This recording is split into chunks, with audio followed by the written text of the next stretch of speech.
Join Jackie in the kitchen as she makes homemade Nigerian dwarf goat cheese.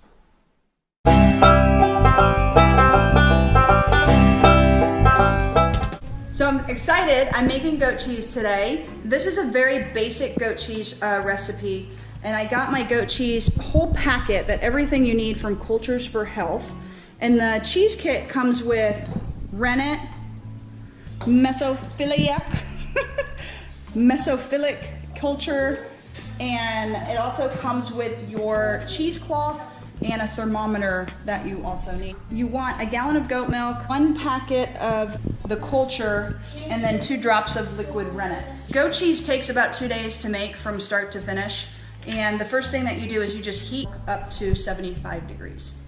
The reason that we bought the breed is because their milk is really mild. It's not gamey, it's not goaty. If you tasted it, you'd have no idea that it is actually goat milk. So I'm gonna heat this up to 75 degrees, which is great because this is raw milk, and I don't wanna heat it up too much because I'll ruin all the amazing benefits of raw milk. So just have a thermometer by and just monitor it and stir. And once it gets to 75, take it off the stove, and then we'll add the cultures to it.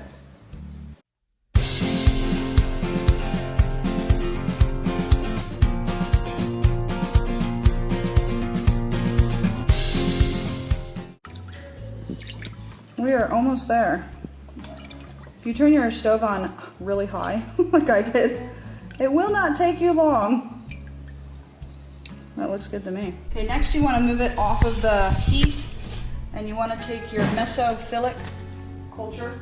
Just sprinkle your culture on top and give it 2 to 3 minutes to just dissolve. And then after 2 to 3 minutes, you're just going to mix it up. Okay, so the culture's all mixed in. Put your 4th cup of water in, and then add your 2 drops of rennet. Next, you add your 2 drops of rennet right into your water.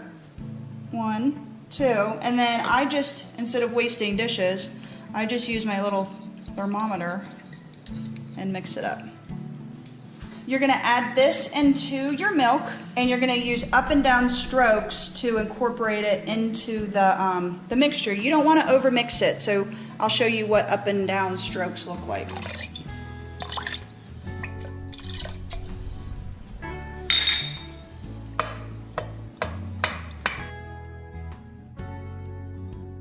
I kind of do it about 50 times, if that is helpful. I figured that's enough just to kind of cover the whole bowl.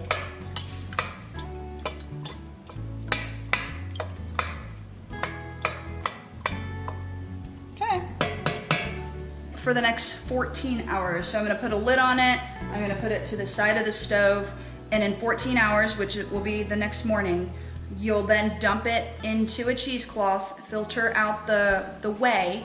Our piggies will be very happy tomorrow morning because they're going to get all that whey. And then you're going to hang it.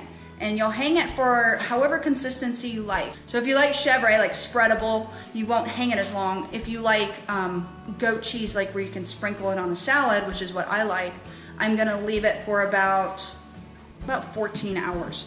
But if you want it to be more spreadable, then you'll leave it for like 10. Just kind of test it out a little bit. So after 14, 16 hours, double a cheesecloth, and you're gonna pour the mixture into the cheesecloth and hang it for another 14 hours. Be the bucket that we use for the pigs. So they're gonna get all the yummy whey. And this is the mixture. It should look like kind of like runny yogurt. You can spoon it into the cheesecloth, or you can just dump the whole thing.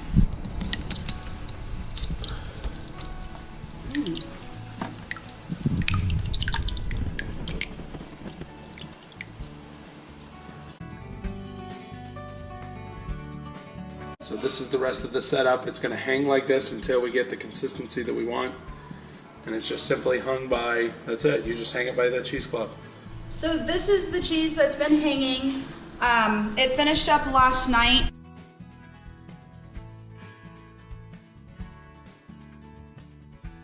I've crumbled it up so that I can put the cheese salt on it and salt it appropriately.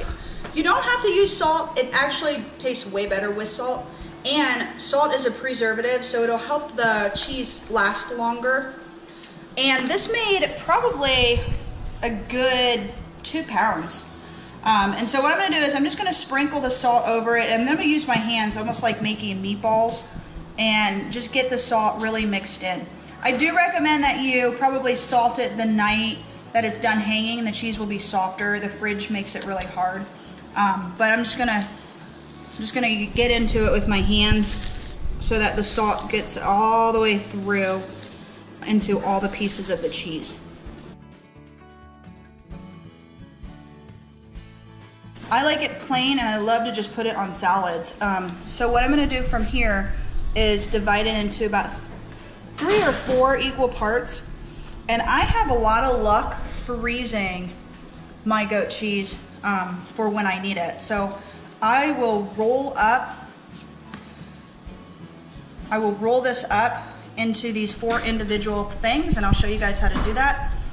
But this is just basic goat cheese. You can add herbs to it. You can add honey and lemon. I've added lavender. I've added different kinds of herbs from the garden, like chives, or even dill is really good. So you can add it whatever floats your fancy, really. Whatever you think you're gonna enjoy.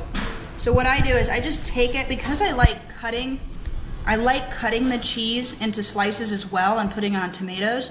I like to pack it pretty good. And when I roll it, I just make sure that I'm just kind of like rolling dough. You just put pressure on it and it'll harden up in the fridge. If you don't want to use plastic, you can use parchment paper.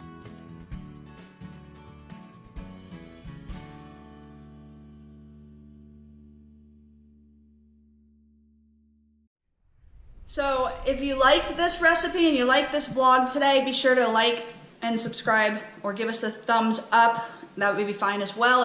Ring that bell. If you don't like to subscribe to YouTube channels, you're just a peeker, you're a lurker, we still love you. Just give us a thumbs up, that'll be just fine.